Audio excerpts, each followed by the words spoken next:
5,000 करोड़ रुपए की जो खेप थी ड्रग्स की, जो प्रशासन और पुलिस की तत्परता से पकड़ी गई, उसी का दूसरा भाग है ये प्रेस वार्ता। और देश की जनता, हरियाणा की जनता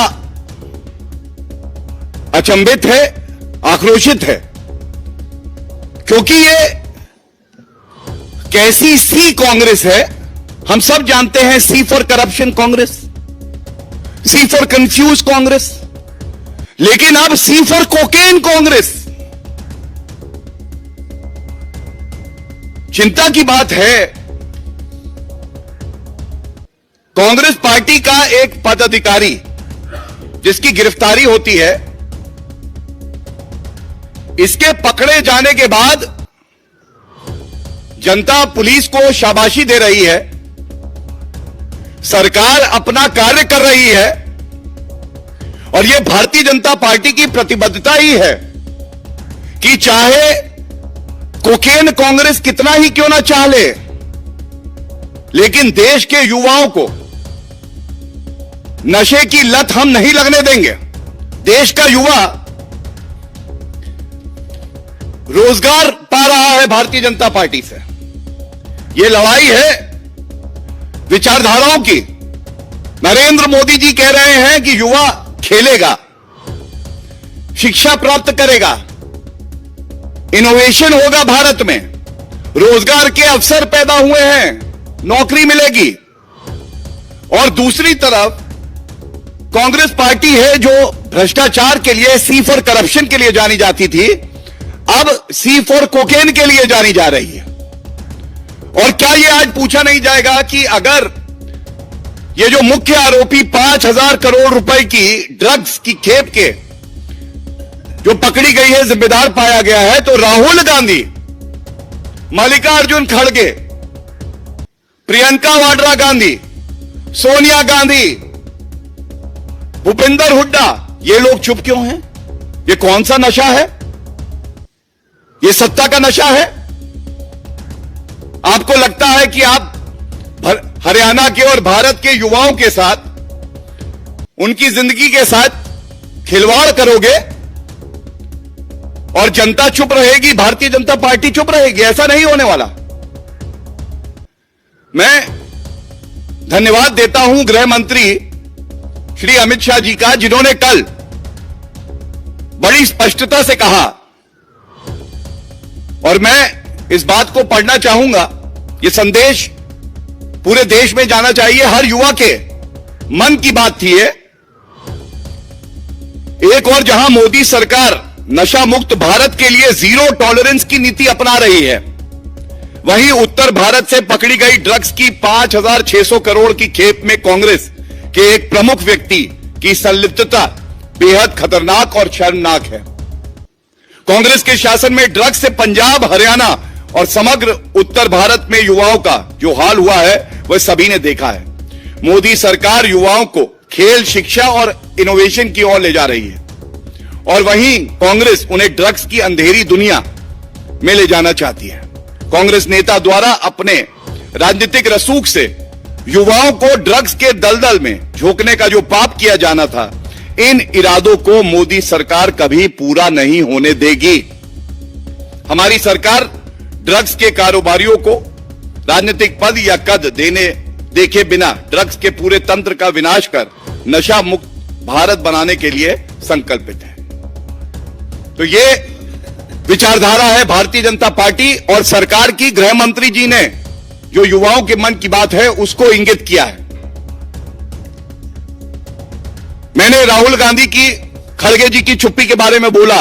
आज ये पहला प्रश्न पूछा जाएगा, क्या रत्ती भर भी नैतिकता सत्ता के नशे में जो पूरी तरह से आज राजनीति कर रहे हैं बची है कि वो एक शब्द बोल सके? इस व्यक्ति का कांग्रेस पार्टी से क्या नाता है? ये रिश्ता क्या कहलाता है?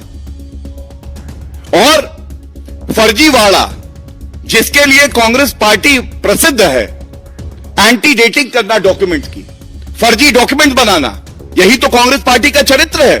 यही तो चरित्र है कोकेन कांग्रेस का। तो मैं पूछना चाहूंगा, यह व्यक्ति जो है, इसकी नियुक्ति इन्होंने करी है 24 मार्च 2022 को, और जैसे ही वो एक अभियुक्त निकला, और ये अभियुक्त ये कमर्शियल क्वांटिटी से भी बढ़ के है। अगर आप एनडीपीएस एक्ट देखें, कमर्शियल क्वांटिटी से भी बढ़ के है। इसका मकसद केवल एक है कि जो भारत के युवा हैं, हरियाणा के युवा हैं, उनको आप नशे की लत लगा दें। क्या वक्तव्य आया, क्या स्पष्टीकरण आया? स्पष्टीकरण यह आया कि इस व्यक्ति को हमने नियुक्ति करी 24 मार्च को, अक्टूबर 2022 में पद से हटाया था। तो फिर आज बात होगी प्रमाण की भी। आप एक डिजिटल प्रमाण दीजिए, डिजिटल फुटप्रिंट्स रहते हैं, दिखाइए। कैसे यह प्रतीत होगा कि ये जो आपने हटाया था ये वाकई अक्टूबर 2022 में था?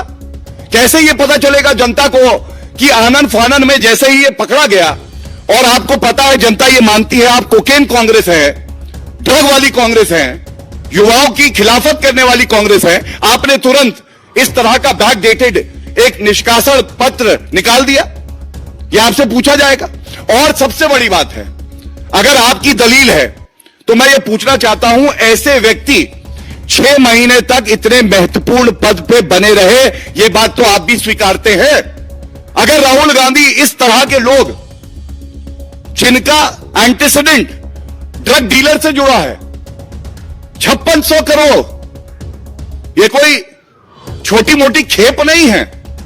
ऐसे लोगों की कांग्रेस पार्टी में जगह क्या है और कैसे ये अंदर आ जाते हैं? इनका बैकग्राउंड चेक क्यों नहीं होता?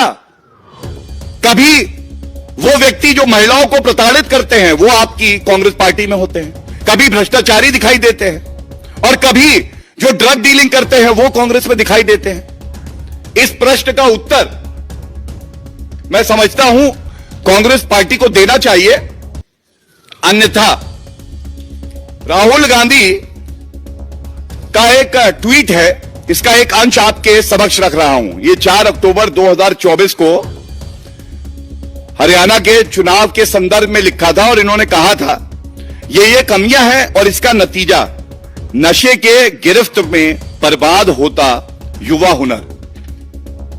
ये राहुल गांधी ने लिखा 4 अक्टूबर। ये 4 अक्टूबर का जो ट्वीट है, आप कहते हैं नशे की गिरफ्त में बर्बाद होता युवा, और बर्बाद कर कौन रहा है? कांग्रेस पार्टी। प्रमाण के साथ अभियुक्त पकड़ा जाता है, वो कांग्रेस पार्टी की एक जिम्मेदार पद पे बैठा था, सदस्य था आपके हिसाब से, और हमारे हिसाब से आपने बैकडेटेड फर्जीवाड़ा करके ये दिखाया कि वो निष्कासित हो गया है। तो ये सवाल हम आपसे इसलिए पूछ रहे हैं, क्या आज कांग्रेस पार्टी युवाओं को नशे की लत लगवाने के लिए सबसे बड़ी ड्रग है? यह चिंताजनक है। क्या लीडर ऑफ ऑपोजिशन, जिनकी जिम्मेदारी है ये कि वो इस मुद्दे पे बड़ी गंभीरता से स्पष्टीकरण रखे, कैसे सत्ता का दचा है कि राहुल गांधी आज चुप है? जनता कह रही है ये कंफ्यूज कांग्रेस, करप्ट कांग्रेस और कोकेन कांग्रेस है। और इसीलिए मैंने गृह मंत्री अमित शाह जी का जो वक्तव्य है, जो ये दर्शाता है कि हमारी जीरो टॉलरेंस की पॉलिसी है ड्रग अब्यूज पे, हमें ये लड़ाई लड़नी है और ये लड़ाई हम जीतेंगे भी। आज प्रश्न ये है कि कांग्रेस पार्टी का रुख और उसका रोल क्या रहेगा? वो लड़ाई में हमारे साथ खड़ी होगी, देश के साथ खड़ी होगी, या वो स्वयं अपने नेताओं से ड्रग डीलिंग करवाएगी? ये बड़ा ही चिंताजनक है। दूसरा एक अहम बिंदु है, हम सब जानते हैं झूठे वादों का क्या है, वादे टूट जाते हैं, खटाखट खटाखट खटाखट।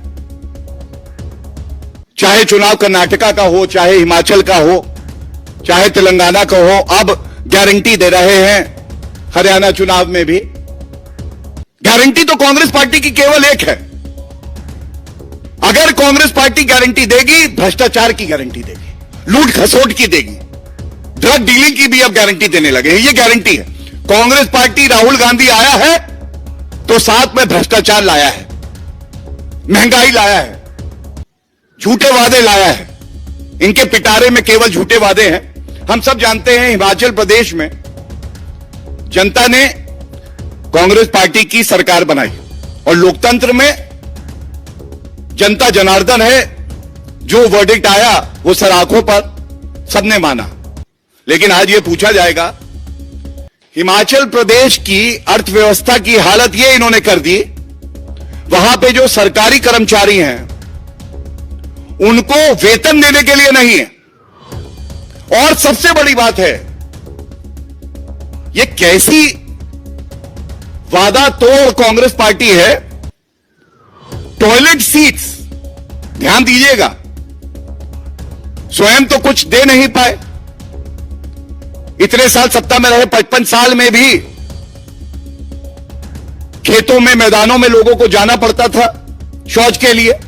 यह बदला जब आदरणीय प्रधानमंत्री जी ने एक प्रण लिया और 12 करोड़ टॉयलेट दिए।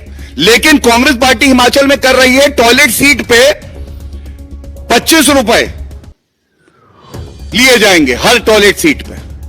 अब आप मुझे यह बताइए, जब आप कहते हैं खटाखट खटाखट खटाखट, तो जनता कह रही है ये 25 रुपए टॉयलेट सीट पे क्यों ले रहे हो? हमने क्या पाप किया, क्या गलती है हमारी? आपको वोट कर दिया, आपकी सरकार बना दी, आपने वादे पूरे नहीं किए और आप जो है हिमाचल प्रदेश को कर्ज की तरफ लेके चले गए हैं। जो हिमाचल प्रदेश की आर्थिक हालत है, आज करीब 87,000 करोड़ का डेट हिमाचल प्रदेश पे है और ये अगले वित्तीय वर्ष तक 1 लाख करोड़ हो जाएगा। अब 1 लाख करोड़ पहुंचाने में भूमिका रही भ्रष्टाचारी कांग्रेस पार्टी के नेताओं की, मुख्यमंत्री की, मंत्रियों की, और जनता इनके भ्रष्टाचार में घुन की तरह पिस रही है। टॉयलेट सीट पे 25 रुपए लेने का जो ये खटाखट मॉडल है, ये अब सार्वजनिक हो रहा है। ये बेहद ही चिंताजनक है और ये सभी को शर्मसार करता है। जो कांग्रेस वादे करती है कि ये मुफ्त कर देंगे, वो मुफ्त कर देंगे, वो अब आम जनता की टॉयलेट सीट के पीछे पड़ी हुई है। यह दर्शाता है किस तरह से जनहित में ना कांग्रेस पार्टी ने कभी काम किया है और ना वो करेगी। केवल सत्ता का सुख पाना है, गांधी परिवार को आगे बढ़ाना है।